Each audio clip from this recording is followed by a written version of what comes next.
Hi, everybody. You're here at Let Your Voice Be Heard. Hope that you're all having a low pain day. So say hi to Neo. Hi. Rico's running around. We got the other dog over here, Denzel. Anyway, so if you have a story that you have an experience about that you want to talk to or get your voice out there about a good doctor, bad doctor, clinician, your care, your illness, family members want to speak out, support others, whatever it may be, contact me. You can look me up on Facebook, Let Your Voice Be Heard. Or right under contact underneath the video. We can do doing anonymous. No, I love that word. Anonymous. Yeah, I can really say it. Anyway, so you got the point. If you want to speak out and let your voice be heard, contact me. And I will be starting to do other people's videos very soon.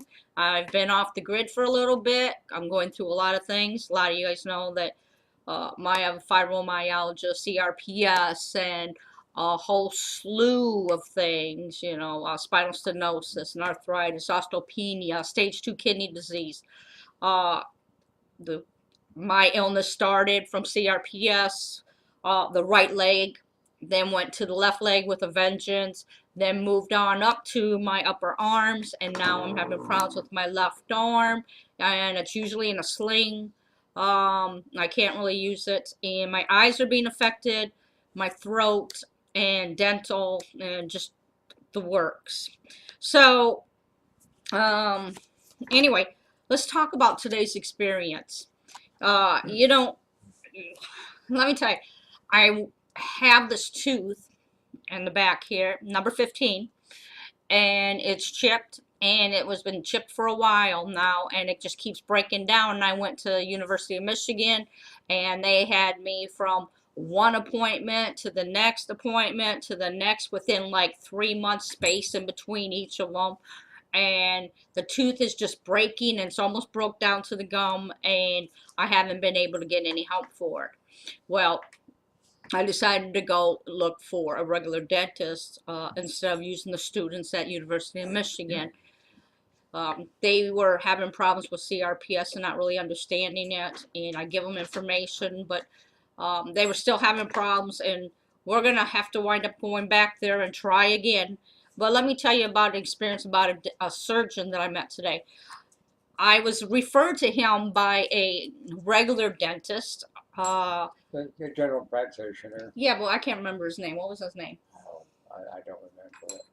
So anyway, he was very kind in that he did take the information about complex regional pain syndrome, the protocol for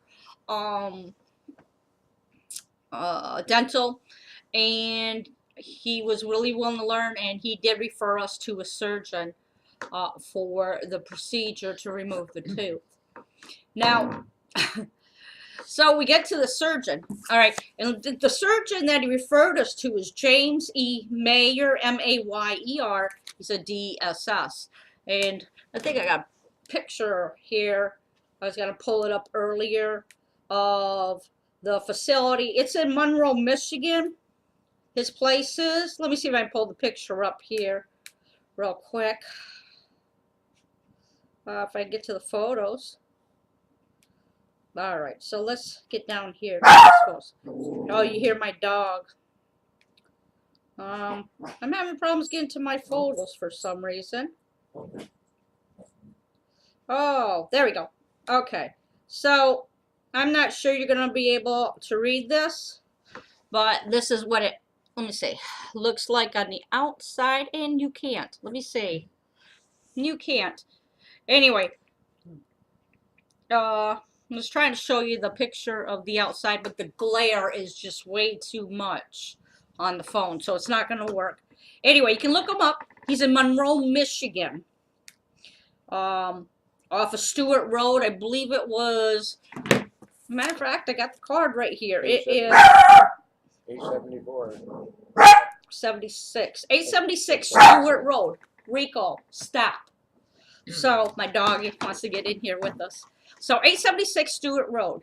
So Neil and I go in and we sit down and I have to fill out all this paperwork, which is very difficult for me in the first place because doing one hand and it was multiple pages and they wanted me to fill it out online on the computer in the beginning, but I'm having problems just getting online and being able to type anything with the arm. Trying to type it out with complex regional pain syndrome and I have torn tendons on both sides. My shoulder's messed up and we did something in here, but they can't see it in the MRI. They're not sure. They can't really say it's tore or anything else. And of course I have CRPS. I've posted pictures before on my timeline where it's the black streaks and everything and the swelling and the hands get really, really big, and you can see that right there. But anyway, I'm, like I said, usually in the cast, and I just went for a lidocaine infusion at Henry Ford, and that did help, but it has worn off. And just for a note, tomorrow I'm gonna be having an experience with what's called Go Doctors Go, and I'll share that with you guys when I find out more about it, and tomorrow I will. It's a little bit, let me give you a little hint, it's a little bit about doctors being able to come into your home because you can't get to appointments and have problems getting to them, and they do tests and x-rays. So I'll find out more tomorrow because they're coming out to my house, and we're going to be sitting down and talking, and I will catch you guys up. But let's get back to the story. So anyway, they wanted me to fill it out, and like I said, trying to do type out, and that was CRPS. It's deep aching, burning, sometimes electrical shock, so sore, and sometimes when you just move the arm a certain way, and you really don't know what that way is until it gets to that point, makes you scream. I find myself that way many times in the morning. When I wake up, I am literally screaming, or I wake myself up because I've laid on the arm and it's very, very painful, or trying to sit up or anything with the arm. I can only do little things. All right, so now you know what it feels like a little bit. Got an idea. 1,000 bees stinging me, feeling like somebody's cutting the arm off, literally, or ripping it out of the socket, or, you know, mid-arm. So that's why I didn't do the paperwork out on the computer. Okay, so we go in, they call us back. I give them everything, you know, and I go to the back, and we're sitting in the room. Well, first, she says, okay, we're going to throw you in, have you get into the x-ray, do an x-ray. I was sort of lost. I didn't know what was going on. All I know is I'm standing there and not sure what's next. And Neil's like, well, let me hold your stuff. And he must have caught it because I was like in La La Land. I don't know. I'm just tired. So anyway, she goes to throw the lead vest. I mean, that's what they use to protect you with. Yeah, and so. And the lead was, your vest weighed probably a good 20, 25 pounds, and it covers your front and goes over your shoulders. And we had just gotten done telling her that she has CRPS, and we didn't seem to faze her a bit.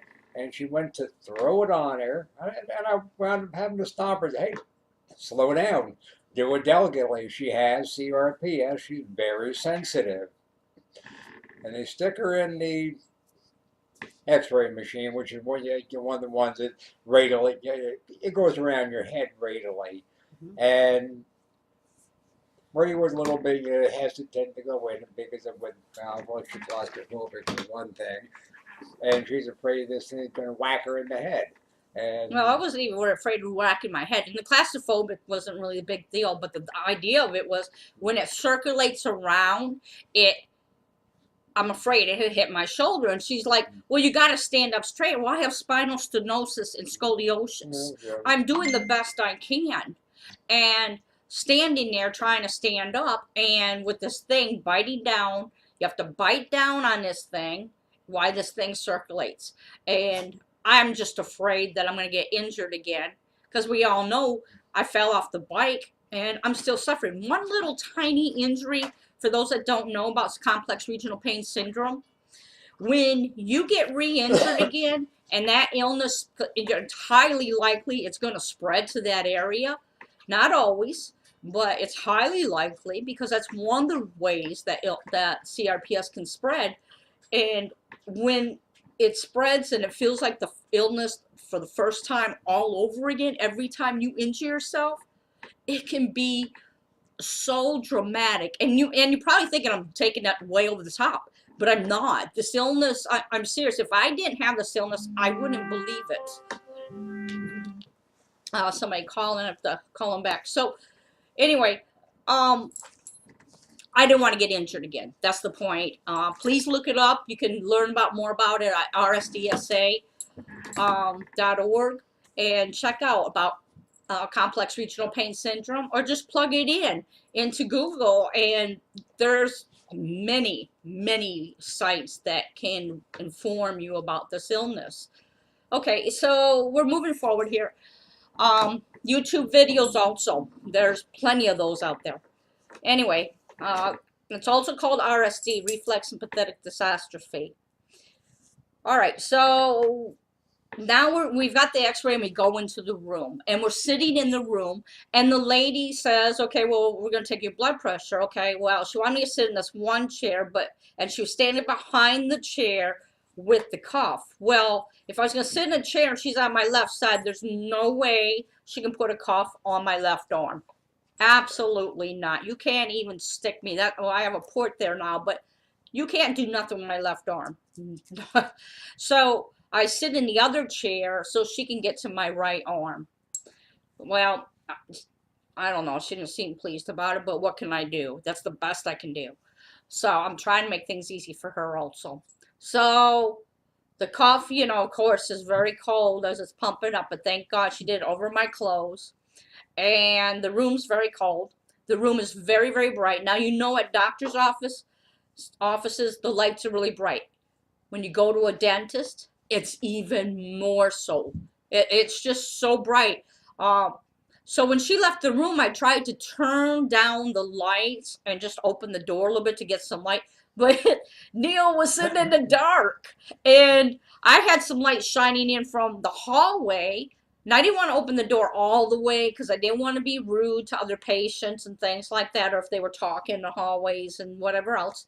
But so I went back over there and I just turned on the lights, but I didn't close the door. I'm claustrophobic also. Our door was only open maybe about a third of the way. I mean, it wasn't fully open. Right, and then the clinician, she came in and the door was open a little bit more because when she came in, she was running in and out, grabbing material out of the cabinets where we were at, and I'm falling on Neil's chair. Yeah, she was running in and out, and then she never closed the door, I think. So the next thing, Neil and I are sitting there, and we're waiting, and the doctor pops his head in, or the surgeon, or what's his name? James E. Mayer. Yeah, Dr. Mayer. Mayer, yeah. He opens up the door. I mean, he don't open the door. He sticks his head in. He opens it a little bit more, and he says, "What was it exactly he said? This door has to stay closed because that's what the government wants. It's demanded by the government. It's a government rule. There you go. Okay? A regulation." Now, we have been through many doctors' offices and small ones, large ones at university hospitals and big city hospitals. And we have left doors open in probably about every institution we have been in. And believe me, we have never heard of this government rule before. So, I mean, I'm a little bit taken aside by it. I don't know how to handle this comment that it's a government rule. The door needs to be closed. Yeah. So, and Bob, so what do? Neil and I are sitting there laughing because it's a government regulation that we have this door closed. I've not ever been hit with that one. No. What do you do? All you can do is laugh, but did he care that I'm claustrophobic or the lights were bothering me? Never asked, never, nothing. And why we opened the door? Nothing. There's never a reason to ask, why is the door open? Do you mind if I shut the door? There was no courtesy involved. It was like being in a police station, okay? Exactly. Boom, we're going to slam the door on you. You're in jail. Boom, gone. Okay, government rule. And you know, most of us with CRPS, we're already dealing with a lot, and the room is cold. You know, so I'm thinking, well, maybe if we open the door a little bit too, you know, you can circulate that air, get it, you know, a little bit warmer. I don't know. But so the next thing, okay, so of course, every patient that has complex regional pain syndrome, you need to take in information with you at all times to doctors, uh, stating the protocol on your illness so you don't get hurt. I just had a friend, and I'm not naming names, but I just had a friend that went through a dental procedure without even not looking up the information, or she didn't even know. Let's say that she didn't know that there was a protocol for people with complex regional pain syndrome, and the doctor went through the procedure. Her tooth broke off. Next to she got a root canal, and she has an infection now, and she is in misery, and I feel so bad for her.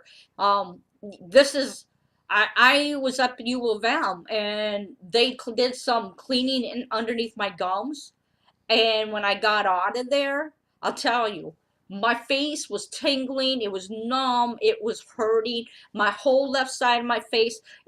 It took days to recover from it. I mean, it's probably over a week, and I was lucky that it finally subsided then.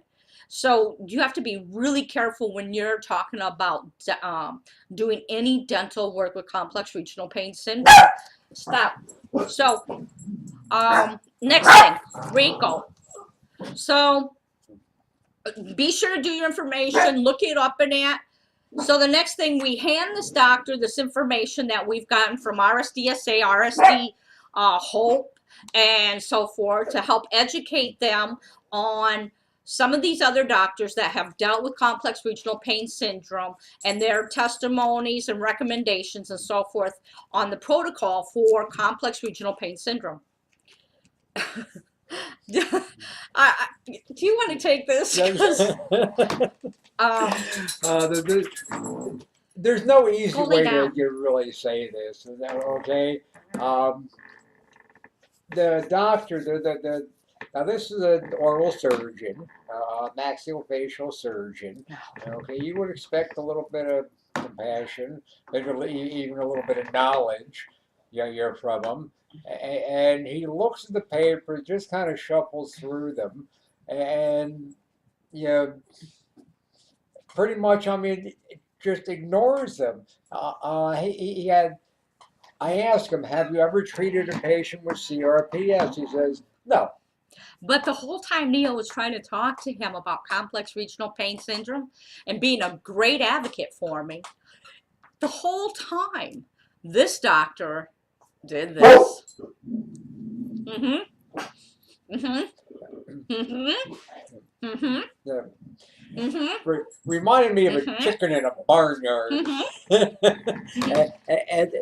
and that went on and on and on. And he totally ignored anything we were trying to tell him. We were trying to explain to him, yes, there is a procedure, there is a different protocol for patients with CRPS and dental procedures, and here are some examples, and here are some suggestions, and here are case studies of things that have worked. Okay? And things that don't work. And things that don't work. And his answer to that was, I treat all my patients the same. And he's holding these paper in his hand, looking at the protocol for it. I treat all my patients the same. It doesn't matter. Everybody gets treated the same. The guy is ignorant. I'm sorry. That's an opinion. On top of it, and the whole time we're talking, again, this guy is doing this. This is exactly.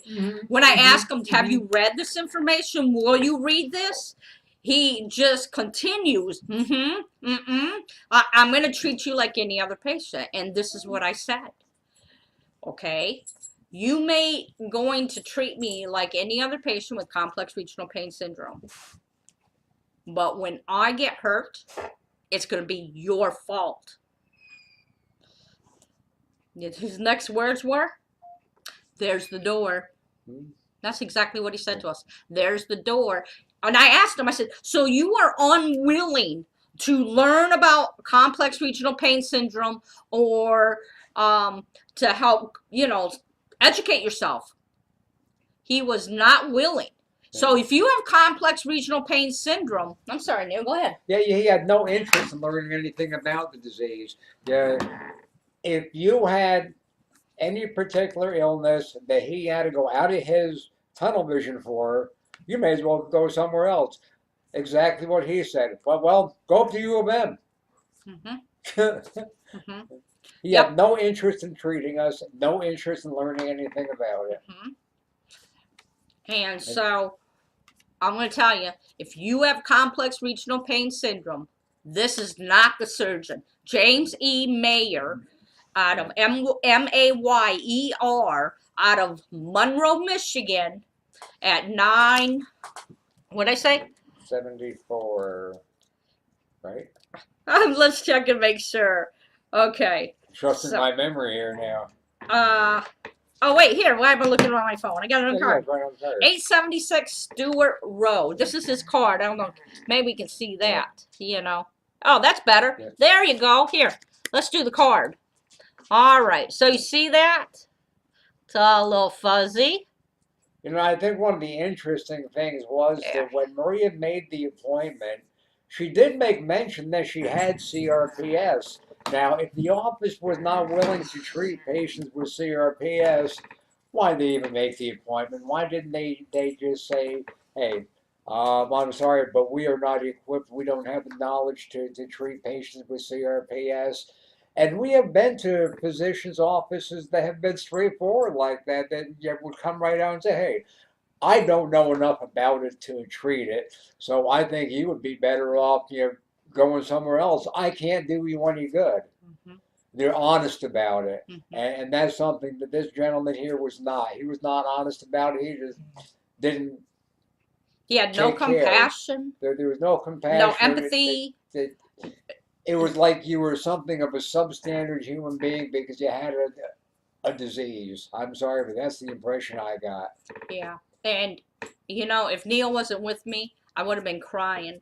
This doctor, I've had many doctors because of my illness tell me, even come out. I respect those doctors that say, I can't help you, or I am not willing to treat you because of complex regional pain syndrome. You have to respect that they're straightforward and honest, but they say it with compassion also. And this doctor was the worst doctor I have ever. I would not recommend. I wouldn't let him work on my dog. I'm telling you, if you have complex regional pain syndrome or an illness that spreads and you have to have dental work done, this is not the place to go to in Monroe, Michigan. Please, this is what let your voice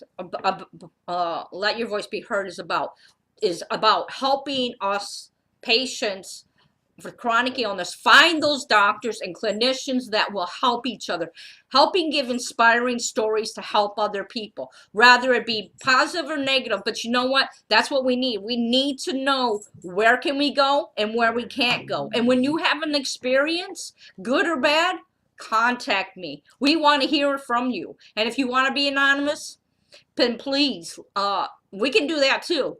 We're looking for your story.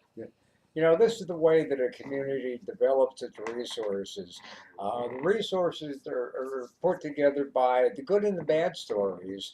And this dentist here, he may be a very good oral surgeon. I don't know. Okay, but he will not bring himself to the point where he wants to treat patients outside the normal range. So therefore, for people in this community, for people suffering with CRPS, definitely not a place to go. Yeah, and if a doctor's not willing, I just, I still have to wonder if this surgeon is not willing to expand his mind and open up the box, then really, how good is he? I mean, you can only be as good as your worth. I mean, do you understand what I'm saying? Here you are. I'm a horse. I'm a racehorse, and I got the blinders on. And I can go the distance. But when you take off those blinders, this horse can't do that. So it's just the opposite for somebody in their field. You know, their worth, as far as their education and so forth, can only go so far if you don't open up that box. And you know, there's many of us that won't get the help that we need. So if you live around this area, I'm looking for a surgeon, dental surgeon also, to help me. So if you have any suggestions, I'm here to listen to you. I'd like to hear from you. And Neil, you have anything else? No, I think we pretty well covered it. Well, we want to thank you for watching us and following us, and thank you all for your congratulations on our engagement also. And we will keep you up to date and looking forward to hearing from your comments. Thanks a lot, and keep your pain low. Love you guys. Bye-bye. Oh. Bye-bye. Good night. I finally got into a video with her, and you guys finally got to see what I look like. And my beautiful dog. Okay. All right. Thanks a lot, guys. Bye-bye. Good night, all.